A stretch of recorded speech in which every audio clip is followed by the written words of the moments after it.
नमस्कार मित्रांनो आणि मैत्रिणींनो, स्वागत आहे तुमचं माय गव्हर्नमेंट ट्रॅक या यूट्यूब चॅनलवर.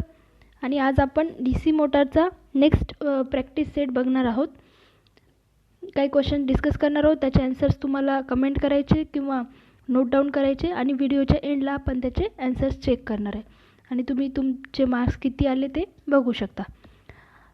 ठीक आहे. जर तुम्ही चॅनलला नवीन असाल तर सबस्क्राईब करा, जेणेकरून तुम्हाला सगळे अपडेट्स मिळतील. आणि तुम्हाला अजून आपल्या ॲपबद्दल माहीत नसेल तर MyGov ट्रॅक हे प्ले स्टोअर ॲप आहे, जिथे तुम्हाला आता पुणे मेट्रो च्या एक्झामच्या संदर्भात सगळं मटेरियल मिळेल किंवा महाट्रान्सको ज्याही तुम्ही कुठल्या स्टेट एक्झामचं प्रिपरेशन करत असाल त्याच्याबद्दलची सगळी मटेरियल माहिती तिथे मिळून जाईल. आणि तुम्ही ॲपवरून टेस्ट सिरीज पण देऊ शकता.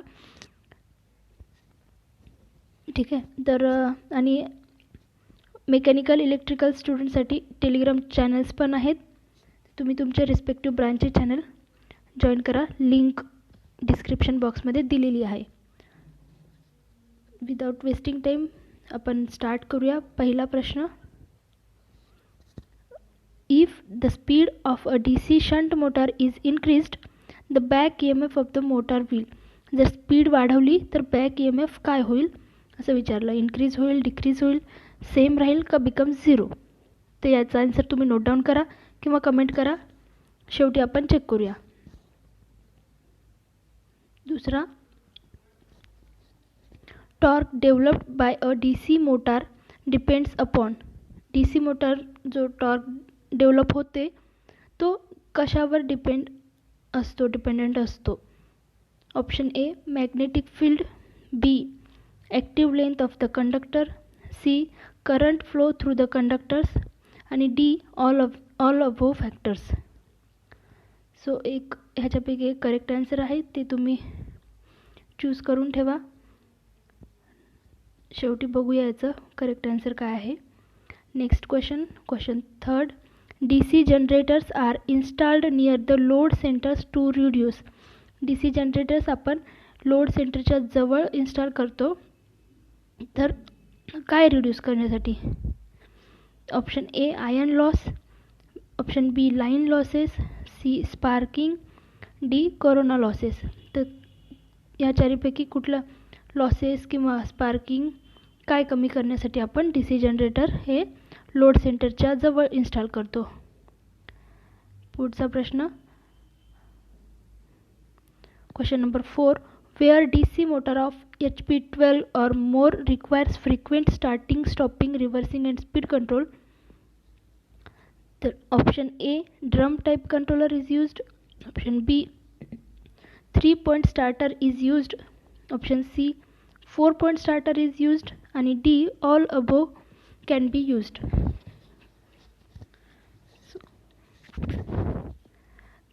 Next question, if the supply voltage for a DC motor is increased, which of the following will decrease. जर सप्लाय व्होल्टेज वाढवलं तर खालीलपैकी कुठली क्वांटिटी कमी होईल असं विचारलं आहे.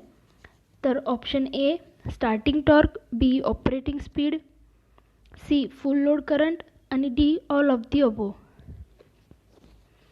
पेन पेपर घेऊन तुम्ही तुमचे आन्सर्स नोट डाऊन करा इमानदारीने आणि शेवटी चेक करून घ्या की किती मार्क्स येत आहेत आणि काही इम्प्रूव्हमेंट आहे का. Next question number 6, no load speed of which of the following motor will be highest. Option A, shunt motor, option B, series motor, C, cumulative compound motor आणि D, differentiate compound motor. Next question number 7, for starting a DC motor a starter is required because. DC मोटरला start करण्यासाठी starter वापरतो किंवा गरज असते तर का. Option A, it limits the speed of the motor, option B, it limits the starting current to a safe value, C, it starts the motor आणि D, none of the above. चारपैकी कुठला आहे ते चेक करा. Question number 8, in a DC shunt motor under the condition of maximum power the current in the armature will be. Option A almost negligible, B rated full load current, option C less than full load current, option D more than full load current. Choose the correct answer and note it down. Next question. Question number 9. The starting resistance of a DC motor is generally काय असतं, कमी असतं around, हे ohm असायला पाहिजे इथं. Starting resistance of a DC motor is generally, हे इथं 500 ओहम पाहिजे, तर प्रिंट मिस्टेक आहे. Option A low around 500 ohm, C 1000 ohm, D infinitely large. तर कुठला असेल? Question number 10. The condition for maximum power in case of DC motor is. The condition for maximum power काय आहे? Back EMF is equal to 2 into supply voltage. Option B back EMF equals to current into supply voltage,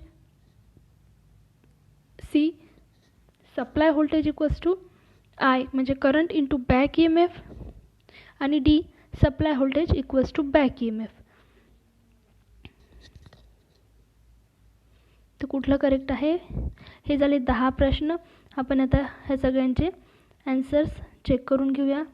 तुम्ही बघा तुमचे किती correct आलेले आहेत, किती चुकलेले आहेत. पहिला प्रश्नाचं पाहूया ॲन्सर. काय विचारलं होतं की DC शंट मोटरची स्पीड जर इन्क्रीज केली तर बॅक EMFवर काय इफेक्ट होईल? बॅक EMF कमी होईल, जास्त होईल, की सेम राहील, की 0 होऊन जाईल? तर speed of DC shunt motor जर इन्क्रीज केली तर बॅक EMF पण इन्क्रीज होते, कारण ते डायरेक्टली प्रोपोर्शनल आहे. तुम्ही फॉर्म्युला पण चेक करू शकता. So the correct answer for this question is option A. Option A correct आहे. Next, torque develop by a DC motor depends upon. Torque जो DC मोटरचा टॉर्क डेव्हलप होतो तो कशावर डिपेंडंट आहे? Magnetic field, length of the conductor आणि current flow through the conductor. म्हणजे हे तिन्ही बरोबर आहेत. So option D is correct answer. All above factors. तर या सगळ्या फॅक्टरवर टॉर्क हा डिपेंड असतो. Next question. DC generators are installed near the load centers to reduce.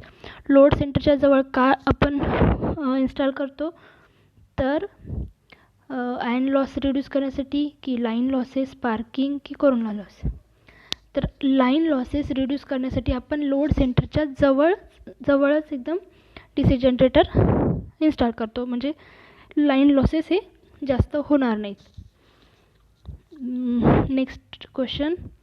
Where DC motor of HP 12 or more requires frequent starting, stopping, reversing and speed control. जर starting stopping reversing हे frequently पाहिजे असेल तर खालीलपैकी कुठला correct आहे? की drum type controller is used, 3 point starter is used, 4 point starter, किंवा all above can be used. So the correct answer for this question is drum type controller is used. आपण अशा केसमध्ये ड्रम टाईप कंट्रोलर यूज करतो. So the option A is correct one. Next question. Question 5th. If the supply voltage for a DC motor is increased, which of the following will decrease? खालीलपैकी कुठलं हे decrease होणार जर supply voltage वाढवला तर? Starting torque, operating speed, फुल load current, किंवा all of the above? तर supply voltage of DC motor जर इन्क्रीज केला तर काय कमी होईल? लोड करंट कमी होईल, म्हणजेच फुल लोड करंट हा कमी होईल. तर याच्यातला बरोबर आन्सर कोणतं आहे? ऑप्शन सी हे बरोबर आहे. पुढचा प्रश्न. No load speed of which of the following motor will be highest. सगळ्यात जास्त हायेस्ट नो लोड स्पीड कुठल्या मोटरची आहे याच्यापैकी? Shunt motor, series motor, cumulative, की डिफरन्शिएटर? आपल्याला माहिती आहे स्पीड नो लोडला हायेस्ट स्पीड कोणते? तर सिरीज मोटर. मग आन्सर काय बरोबर तुमचं? Option B is correct. म्हणून आणि सिरीज मोटरची नो लोडला स्पीड हायेस्ट असते, म्हणूनच आपण ते कधी हे DC सिरीज मोटर कधीच विदाऊट लोड चालू नाही करत. तर हेच रिझन आहे की स्पीड जास्त आहे. तर ह्या केसमध्ये ऑप्शन बी हे राईट आन्सर असेल. Next, for starting a DC motor, a starter is required because it limits speed of motor, it limits starting current to a safe value, it starts the motor, and none of the above. तर for starting a DC motor, a starter is required because हे याच्यापैकी एकही reason नाही याचं.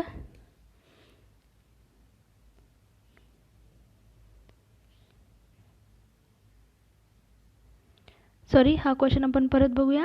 For starting a DC motor, a starter is required because it limits the speed of the motor, it limits starting current to safe value, it starts the motor, की none of the above.